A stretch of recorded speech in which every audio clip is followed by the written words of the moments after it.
¿Qué tal, amigos? Si tú eres de los que le vibran las neuronas cuando hablamos del factor de potencia, quédate a ver este video, está hecho para ti. Bienvenido nuevamente a este tu canal, te saluda tu amigo Marco Antonio Córdoba.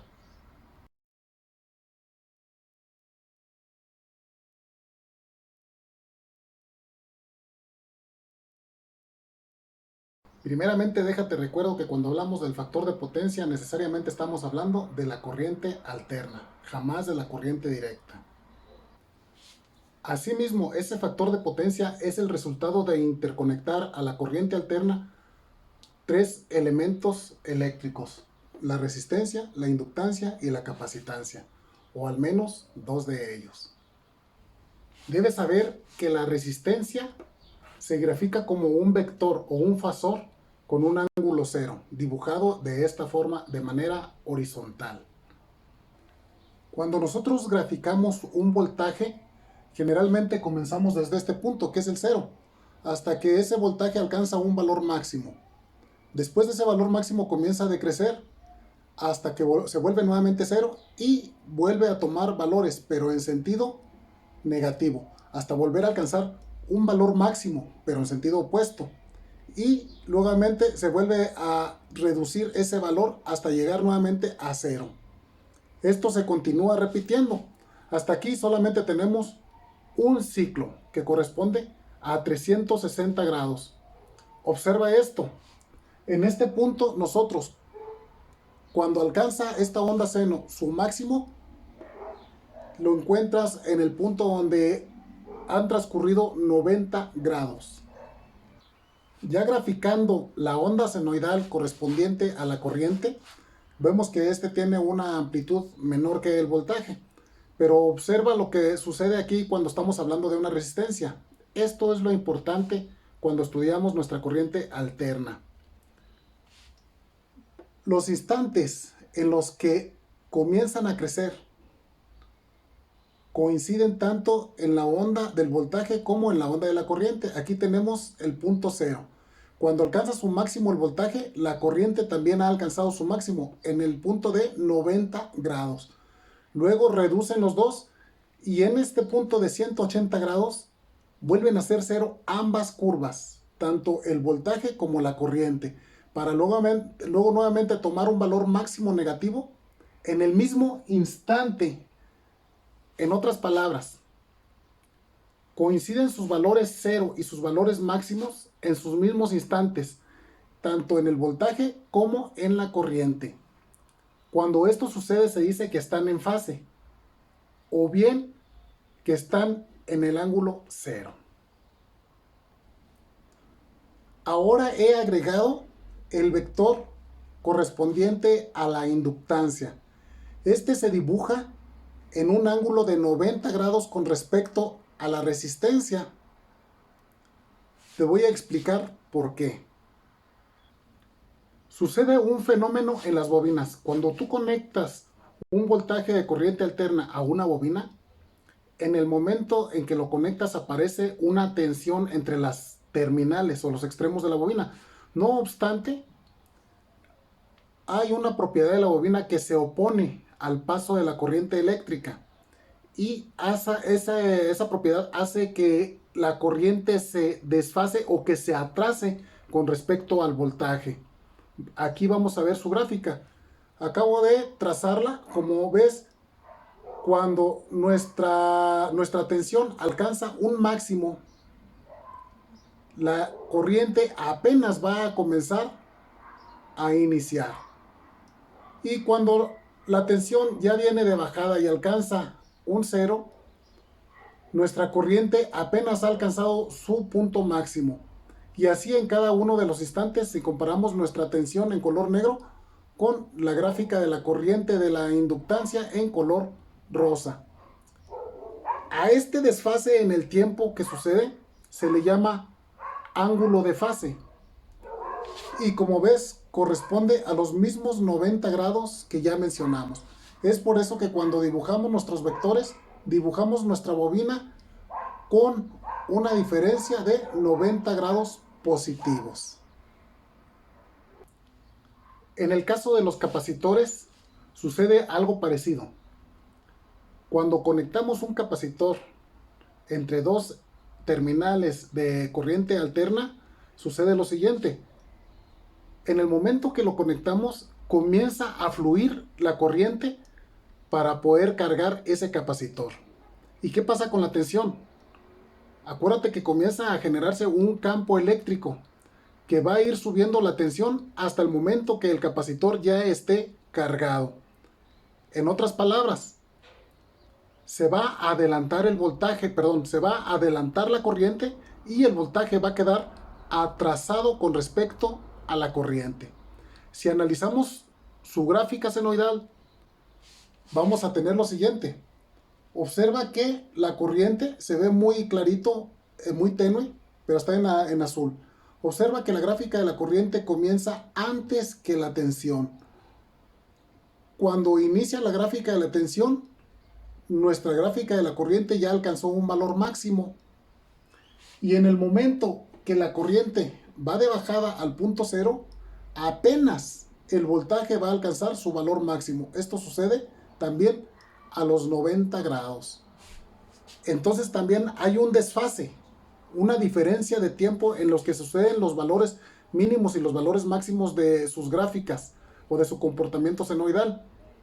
Esto se traduce en un ángulo de retraso de 90 grados o bien un ángulo de menos 90 grados. Vamos a graficar cómo sería nuestro vector. Aquí hemos dibujado nuestro vector que corresponde al comportamiento del capacitor. Como ves, se encuentra en un ángulo de menos 90 grados, no le puse el menos aquí, de menos 90 grados con respecto al resistor. Recordemos que los ángulos se miden en ese sentido es positivo y en el sentido contrario se dice que es negativo. Por eso si nosotros medimos a partir de la resistencia, encontramos un ángulo negativo de 90 grados.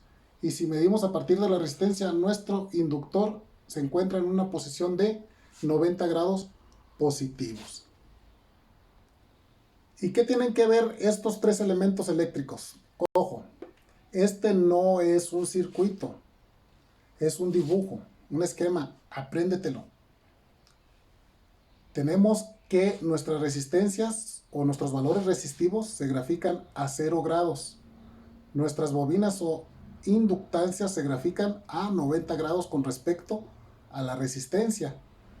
Y nuestro capacitor a menos 90 grados con respecto a la resistencia en resumen.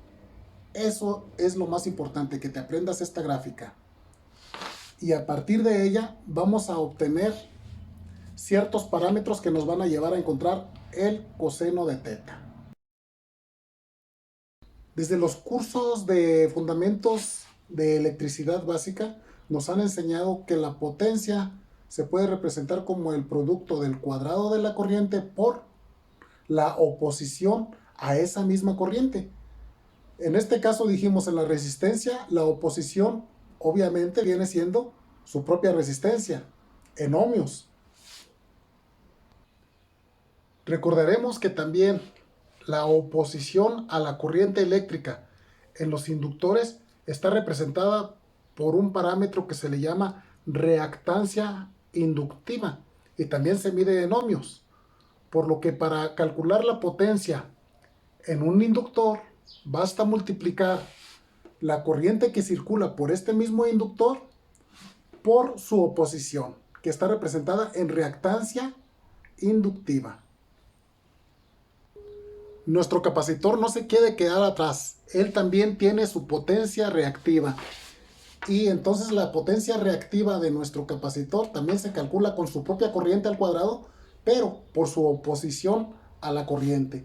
Y esta oposición también es una reactancia que se llama reactancia capacitiva. Recordemos que hay tres tipos de oposiciones a las corrientes. La que ya conocemos nosotros, la resistencia, que es para elementos resistivos. La reactancia inductiva, que es para los inductores, bobinas, etc. Y la reactancia capacitiva, que es para los capacitores. Y todos se miden en ohmios. Observa bien, de aquí nos va a llevar a formar dos gráficas. o dos triángulos que le decimos por ahí, ¿verdad? Coloquialmente. El triángulo de la impedancia, que corresponde a las tres oposiciones, las reactancias y la resistencia, y el triángulo de la potencia, que corresponde a la potencia reactiva y capacitiva, perdón, a la potencia resistiva y a la potencia reactiva inductiva y reactiva capacitiva. Vamos a verlos. Veamos aquí este ejemplo. Tenemos nuestra resistencia de 60 ohmios. Tenemos también una reactancia de 90 ohmios y una reactancia capacitiva de 10 ohmios. ¿Qué sucede con las reactancias? Como las dos están en la misma dirección pero en sentido opuesto, estas se restan, se cancelan una con otra. Observa entonces que serían, para el valor de la reactancia total, serían 90 ohmios inductivos menos los 10 ohmios capacitivos en verde. De esta manera, 90 menos 10 nos quedarían 80. Le puse 8. Serían 80 ohmios. De esta manera podemos resumir nosotros para que encontrar la reactancia general de este sistema. Basta con hacer una suma algebraica. Los ohmios positivos de la reactancia menos los ohmios negativos de la reactancia. En otras palabras, XL menos XC. Y de esta manera nuestro diagrama se va a convertir en un triángulo. Observa que si la reactancia mayor es de la inductancia, es decir, de la bobina, va a predominar nuestro vector inductivo. Y si fueran o hubieran sido del capacitor, entonces predominaría en verde el vector negativo. Observa que nuestro sistema de vectores se ha simplificado. En lugar de tener una reactancia positiva y una reactancia negativa, determinamos que solamente existe una reactancia de 80 ohmios positivos y predominantemente inductivos, por lo que vamos a representarlos con este vector positivo de 80 ohmios inductivos.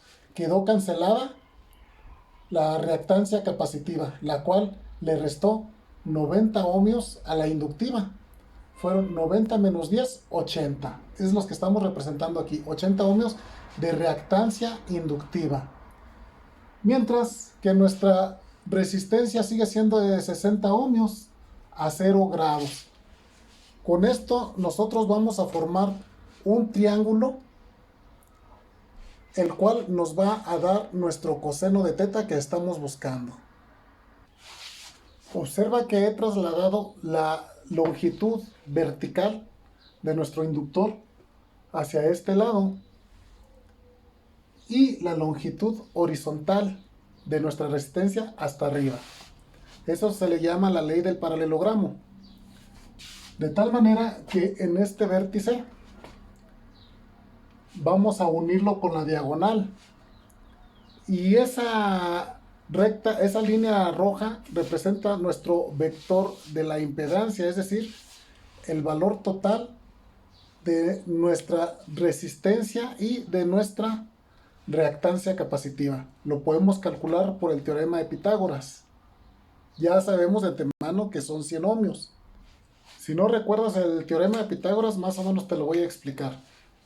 Recuerda que formamos un triángulo donde el cateto inferior viene siendo la resistencia de 60 ohmios. El cateto opuesto tiene el valor de 80 ohmios, el valor del inductor. Y la diagonal, que viene siendo nuestra hipotenusa, se calcula elevando los cuadrados de los catetos y sumándolos. A esta suma de cuadrados le vamos a sacar la raíz cuadrada. Observa, la impedancia.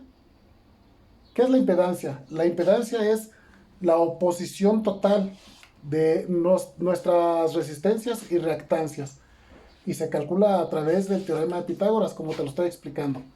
La impedancia, entonces dijimos, va a ser la raíz de la suma del cuadrado de la resistencia, o sea, perdón, 60 por 60, y sumado al cuadrado de la reactancia, o sea, 80 por 80.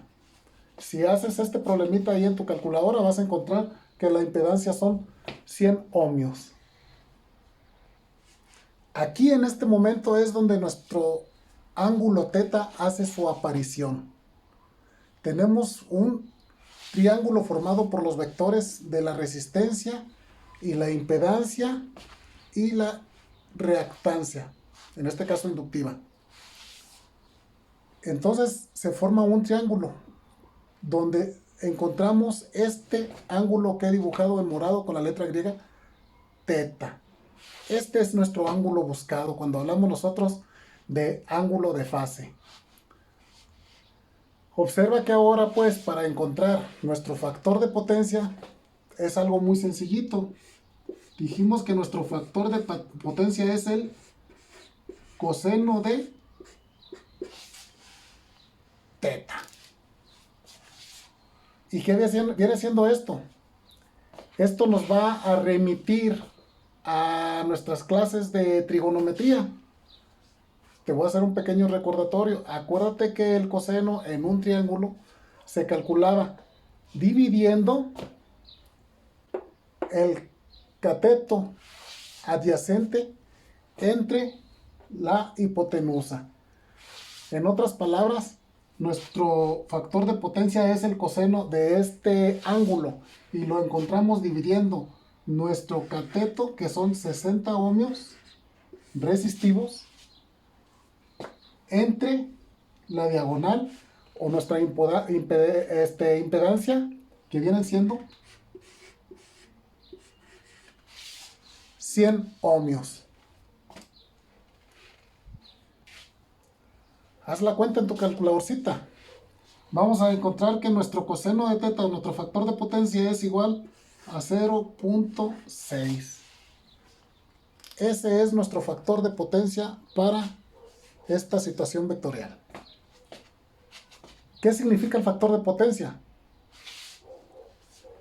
El 60% de la potencia aplicada al circuito, ahora estamos hablando de la potencia aparente, la va a consumir nuestro resistor. Vamos a verlo ahora en potencias. ¿Qué te parece si suponemos que por nuestro resistor circulan 3.16 amperios? Esto nos lleva a aproximadamente 189 voltios de corriente alterna. Y al multiplicar 3.16 por 3.16, o sea, el cuadrado de nuestra corriente, nos va a llevar a 10 amperios. Esto nos va a facilitar muchísimo las cuentas. Aquí tenemos ya nuestra gráfica. Como ves, tenemos nuestro vector de la potencia de 600 watts. ¿Cómo salió nuestro vector de la potencia? Dijimos que le vamos a aplicar una corriente de 3.16 que al cuadrado es igual a 10 amperios. Por lo que para calcular la potencia multiplicamos 10 amperios por nuestra resistencia, que era de 60, entonces es 10 por 60, son 600 watts. Aquí le puse 100. Son 600 watts. Recordemos que la potencia activa es la que corresponde a la parte resistiva de nuestro circuito. Por ello, la ponemos en el mismo lugar donde estaba la resistencia, a 0 grados. Y su unidad de la potencia activa es los watts. Antes se le llamaba vatios. Algunos todavía le siguen llamando, pero es muy escaso que le digan así. Vamos a llamarle watts. De forma similar también encontramos nuestro vector de la potencia reactiva.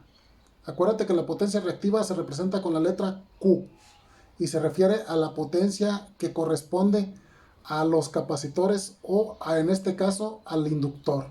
Acuérdate que era un circuito predominantemente inductivo, por lo que vamos a calcularlo también multiplicando la corriente al cuadrado, que dijimos que es 10 amperios, por la reactancia inductiva, que dijimos son 80 ohmios, por lo que 80 por 10 equivale a 800. Aquí le puse watts, son bars, significa voltamperes reactivos. La potencia reactiva, su unidad tiene el var, volta amperios reactivos. Finalmente también tenemos el valor de nuestro vector de la potencia aparente.